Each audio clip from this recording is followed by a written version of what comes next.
নমস্কার, the social বাংলার পর্দায় সন্ধ্যার লাইভ নিয়ে আমি রয়েছি আপনাদের সাথে রূপেন ভট্টাচার্য। চিকিৎসা পরিষেবার গাফিলতিতে আরও এক ধাপ এগিয়ে গেল আজকে রাজ্যের জিবিপি হসপিটাল। আজ আগরতলাস্থিত জিবিপি হাসপাতালে নিউরোসার্জন ডক্টর সিদ্ধা রেড্ডির গাফিলতির কারণে মৃত্যু হয়েছে 33 বছর বয়সী প্রসেনজিৎ দেবনাথ নামে এক যুবকের।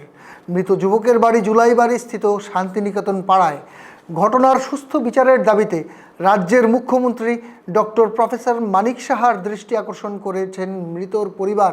কিছুদিন আগেও আমরা দেখেছি শাসক দলীয় বিধায়ক শ্রী পরিমল দেববর্মা জিবির স্বাস্থ্য বিষয়ক পরিষেবা নিয়ে আলোকপাত করেছিলেন।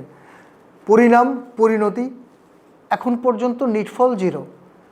রাজ্যের সাধারণ মানুষের দুর্গতির শেষ নেই। স্বাস্থ্য সচিবদের বড় বড় কথা দায় সার হয়ে রইল না তো? কমেন্ট বক্সে অবশ্যই আপনাদের মতামতের অপেক্ষায় রইলাম। ধন্যবাদ।